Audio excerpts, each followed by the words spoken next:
പാലത്തിൻ്റെ കൈവരിയിലേക്ക് ഒരു ലോറി ഇടിച്ചു കയറി. ഇടപ്പള്ളി ഭാഗത്തു നിന്ന് ലോറിയാണ് ഇടിച്ചത്. വാഹനം ഇടിച്ചു. വാഹനത്തിൻ്റെ ഡീസൽ ടാങ്കിൽ ചോർച്ചയുണ്ടായി. ഡ്രൈവറെ ഇപ്പോൾ ആശുപത്രിയിലേക്ക് മാറ്റിയെന്നാണ് അപകട സ്ഥലത്ത് നിന്ന് വിഷ്ണു സുരേഷ് വീണ്ടും അറിയിക്കുന്നത്. വിഷ്ണു സുരേഷ് തത്സമയം ചേരുന്നു. വിഷ്ണു, വിശദാംശങ്ങൾ പറയൂ.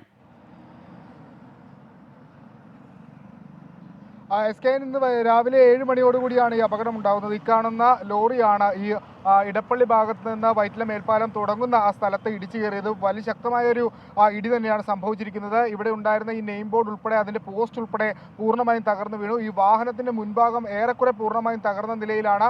ടയർ അകത്തേക്ക് ഒടിഞ്ഞു കയറിയിട്ടുണ്ട്. ഇത് പ്രാഥമികമായി വിലയിരുത്തുന്നത് ഡ്രൈവർക്ക് ഉറക്കം സംഭവിച്ചു, അങ്ങനെ നിയന്ത്രണം വിട്ട് ഈ പാലത്തിൻ്റെ കൈവരിയിലേക്ക് ഇടിച്ചു കയറിയെന്നാണ്.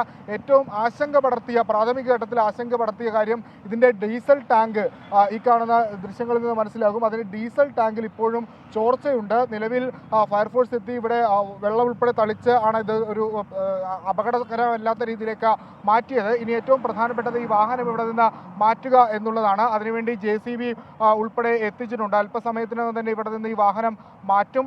ഗുരുതരമായി പരിക്കേറ്റ ഡ്രൈവറെ ആശുപത്രിയിലേക്ക് മാറ്റിയിട്ടുണ്ട്. ഹോളോ ബ്രിക്സുമായി ഇടപ്പള്ളിയിൽ നിന്ന് അരൂരിലേക്ക് എത്തിയ വാഹനമാണ് ഇത്തരത്തിൽ അപകടത്തിൽ പെട്ടത്. വാഹനം എത്രയും പെട്ടെന്ന് മാറ്റുകയും കൈവരി ഉൾപ്പെടെ നേരെയാക്കേണ്ടതുണ്ട്. ആ നടപടികളിലേക്ക് കടക്കുകയാണ് പോലീസും അതോടൊപ്പം നാഷണൽ ഹൈവേ അതോറിറ്റി ഓഫ് ഇന്ത്യയും.